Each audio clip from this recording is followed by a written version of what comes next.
Mientras estamos contemplando en América Latina y en buena parte del mundo, en España, por ejemplo, en Estados Unidos, en Francia, el resurgimiento de un laicado católico comprometido que llama más la atención por la claridad y transparencia de su compromiso que por la cuestión numérica, ¿no? Porque aunque sabemos que hay un número muy importante de conversiones al catolicismo, el número de bautizados que son simplemente bautizados por tradición y que no practican su fe, que dejan su fe, sigue siendo un número muy grande. Pero es triste ver cómo en muchos lugares este crecimiento, este desarrollo de este laicado no encuentra para nada eco en, en los obispos.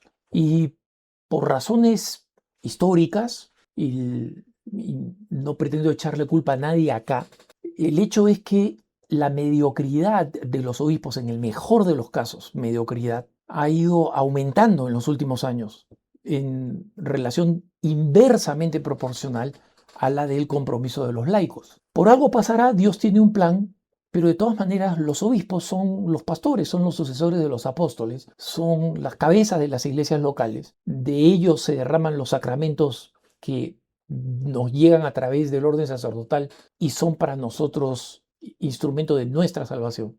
Y cuando nosotros vemos, por ejemplo, un organismo como el CELAM, al que he criticado y voy a seguir criticando por su absoluta mediocridad, o vemos obispos locales en particular, realmente no solamente nos sentimos escandalizados en el sentido más cristiano de la palabra, no en el sentido burgués del que ve algo que no le gusta, ¿no? Y que no está acostumbrado, sino el escándalo, es decir, el antitestimonio. Y son obispos en muchos países, pero quiero referirme especialmente al país de donde yo provengo, el Perú, y al arzobispo de Lima, Carlos Castillo Matasoglio. Yo lo he criticado en anteriores ocasiones y voy a seguirlo criticando hasta que finalmente desaparezca del mapa, ¿no? Y cuando digo desaparezca del mapa, no necesariamente que se muera, sino que simplemente el Papa León le acepte la renuncia. Entonces, el Papa León, habiendo sido un obispo, un compañero del episcopado de Carlos Castillo Matasoglio, obviamente encuentra una dificultad personal, humana, para defenestrarlo, ¿no? Pero no me cabe la menor duda de que él sabe lo catastrófico, lo desastroso que ha sido el nombramiento de Carlos Castillo y sus años como arzobispo de Lima. En la lista de las cosas buenas que ha hecho Carlos Castillo Matasoglio hay una página en blanco, cero, cero. Y yo desafío a cualquier persona que cree que estoy siendo injusto que nombre alguna cosa buena que haya hecho Carlos Castillo Matasoglio. Ha defenestrado sacerdotes simplemente porque los considera conservadores y los ha retirado del servicio pastoral, los ha abandonado. Ha abandonado a los fieles, les ha negado devociones como la procesión del Señor de los Milagros. La Arquidiócesis de Lima fue la última en abrir en América Latina después del COVID. Si Carlos Castillo Matasoglio se hubiera salido con la suya, las parroquias de Lima seguirían cerradas hoy en día. Ha destruido la educación católica porque la ha convertido en una máquina de hacer dinero que ha transferido para favorecer a personas que son cercanas a él económicamente. Ha quebrado la arquidiócesis de Lima, el próximo arzobispo de Lima se va a encontrar con un problema económico enorme, ha insultado todo lo bueno, noble y justo, lo tenemos en récord diciendo que nadie se convierte frente al Santísimo Sacramento, lo tenemos en récord diciendo que coronar a la Santísima Virgen María en la advocación de Nuestra Señora de la Merced es una tontería, literalmente. Y otras frases de un tipo que no creo, no estoy seguro que crea en las verdades fundamentales de la fe. Debe creer en Dios. Yo dudo que cree en la presencia real de la Eucaristía, si es que alguien dice nadie se convierte frente al Santísimo Sacramento, es completamente legítimo dudar que él crea en la presencia real de Jesucristo en la Eucaristía. Y eso viene acompañado de que Yo no creo que él crea en el infierno. No sé si cree en la vida futura, ¿no? O sea, que hay cielo. Pero en todo caso, si cree, es muy probable que ni siquiera crea en el infierno, ¿no? En consecuencia, nosotros hemos tenido a una persona que no cree en las verdades fundamentales de la fe, que es profundamente antipático y perezoso para trabajar pastoralmente, encargado de la arquidiócesis de Santo Toribio de Mogrovejo. ¿Y por qué viene esta crítica? Alguno dirá, Alejandro, debe ser porque el domingo pasado él tuvo a este personaje nefario, nefasto, terrible que es Jordi Bertomeu Farnós concelebrando, y porque después de las peticiones, Carlos Castillo Matasoglio decidió incluir una petición adicional diciendo, y pidamos por Jordi Bertomeu, que es el único salvador, literalmente, no Jesucristo, ¿eh? Es el único salvador de aquellas víctimas de la catástrofe que ha sido el sodalicio y el único que va a lograr la justicia económica y general, ¿no? Estoy parafraseando, pero eso es lo que dijo fundamentalmente.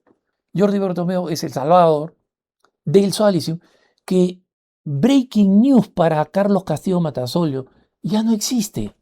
Ya no existe el sodalicio. No existe. ¿Y quién lo suprimió? Jordi Bertomeu.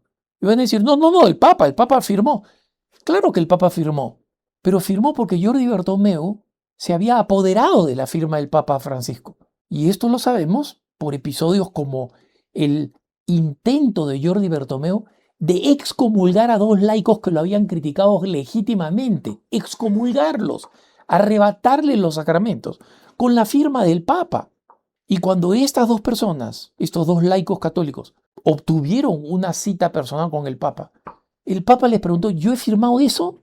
¿Qué mayor signo hay de que Bertomeu hizo lo que se le dio la gana y que él es el autor de las distintas catástrofes a distinto nivel que fueron firmadas por el Papa? Entonces, no es esa la razón. La razón es otra. Es que en el Perú tenemos un nuevo presidente. La presidenta es Keiko Fujimori. Es una mujer con todos los defectos, con todas las críticas que puede haber heredado de haber sido, digamos, completamente leal a su padre y a los distintos abusos que cometió, es una persona de fe y es una persona que, a diferencia de los últimos 10 años de presidentes que hemos tenido, es una persona amigable a la Iglesia Católica. Y la tradición que todavía se mantiene en el Perú, que es un país que reconoce la separación iglesia-estado, es que cuando un presidente asume la presidencia, o también cuando se celebra el Día de la Patria el 28 de julio, se celebra un Te Deum, es decir, una misa donde se entona el himno más solemne de acción de gracias que existe en la iglesia. Y esto se produce en la Catedral de Lima. ¿Y por qué se produce en la Catedral de Lima a pesar de que hay separación iglesia-estado y la religión católica no es reconocida como religión oficial en el Perú? Porque hay un reconocimiento de parte de las autoridades de la preeminencia histórica y del papel histórico que cumplió la Iglesia Católica y que es algo que los católicos alentamos, que el Estado, siendo secular, reconozca esa preeminencia. Carlos Castillo Matasolio, que ha elogiado sucesivamente a presidentes absolutamente incompetentes y corruptos como ellos solos, simplemente porque eran de izquierda, y que cuando se presenta una presidenta que se identifica claramente como católica, que juramenta, retoma la juramentación que hacía 10 años prácticamente no se producía, de jurar sobre las Sagradas Escrituras y el crucifijo. Y en el momento de juramentación, reconocer ese pasaje de la Constitución peruana donde se proclama que la Iglesia Católica, no siendo la religión oficial del país, que no la tiene, es sin embargo la que recibe un reconocimiento especial por su papel histórico en la Constitución del Perú. Carlos Castillo Matasolio no tiene mejor cosa que lanzar una diatriba contra la nueva presidenta, contra lo que ella cree que son sus políticas, contra Estados Unidos, que es un aliado fundamental para el gobierno del Perú y para el buen desempeño. ¿Por qué? Porque es un izquierdista. Es decir, su papel como pastor, que es tratar de reafirmar esa buena relación entre la iglesia y el Estado, no le importa un comino, no le importa cómo queda la iglesia parada, una iglesia que se beneficia de esta buena relación con el Estado. No le importa. No le importa absolutamente enemistarse con una presidenta que viene con una excelente disposición para llevarse bien con la iglesia y que ha tenido la grandeza suficiente de ignorar las palabras ofensivas, insultantes y además escandalosas. ¿Escandalosas por qué? Hermanos, el 28 de julio es el Día de la Independencia del Perú. Es un momento de alegría. Tanto de alegría en el Perú, que en el Perú, como no sucede casi en ningún otro país, el 28 de julio se celebra doble. Es feriado el 28 y después el 29, para que la gente pueda celebrar de tal manera el 28 que el 29 se lo pueda tomar para recuperarse. Así es la tradición en el Perú. Pero porque la presidenta es de un partido que no le gusta a un cardenal, a un arzobispo, que nunca ha hecho nada por la pastoral y lo único que ha hecho es meterse en política, porque no le gusta, torpedea la relación. Y habla de mala gana, con mala cara. Ese es el pastor, ese es el sucesor de los apóstoles que tenemos. ¿Ese es el sucesor de los apóstoles que se merece Lima? No. Entonces, cuando nosotros vemos la constante secularización de los estados que se vuelven no estados autónomos separados de la iglesia, ¿qué es lo que la iglesia desea? La separación iglesia-estado. Sino cuando vemos estados que se convierten en laicistas, estados como lo que tuvo el anterior gobierno de Chile, como el que hizo Petro, cuando nosotros vemos esa hostilidad, entonces tenemos que alegrarnos que en algunos países esas relaciones sigan siendo buenas y tenemos que denunciar que un cardenal simplemente porque no tiene madurez humana, porque es una niña caprichosa, le viene un berrinche y lo proclama en el Te Deum, el 28 de julio, el día de la Independencia Nacional, cuando se inaugura un nuevo presidente que ha ganado justamente las elecciones, independientemente de que a uno le guste o no le guste. Por si acaso, hace tiempo que estoy desligado de la política peruana. Voy al Perú con mucha frecuencia, amo al Perú, es mi país, pero tuvieron que hacerme toda una explicación con un gráfico para explicarme qué candidato era, en qué posición estaba, por lo desconectado que estoy. Entonces, si alguien cree que estoy invertido, digamos, en la política peruana y que estoy, está equivocado. No lo digo porque tengo una particular simpatía con la política peruana. Hablo por el bien de la iglesia en el Perú. El Papa Juan Pablo II, San Juan Pablo II, escribió una exhortación apostólica muy hermosa sobre los obispos. Trae esta promesa de Yahvé veterotestamentaria que dice, os enviaré pastores, ¿no? Hay Pastore Dau Vobis, es el nombre de ese documento. Os enviaré pastores.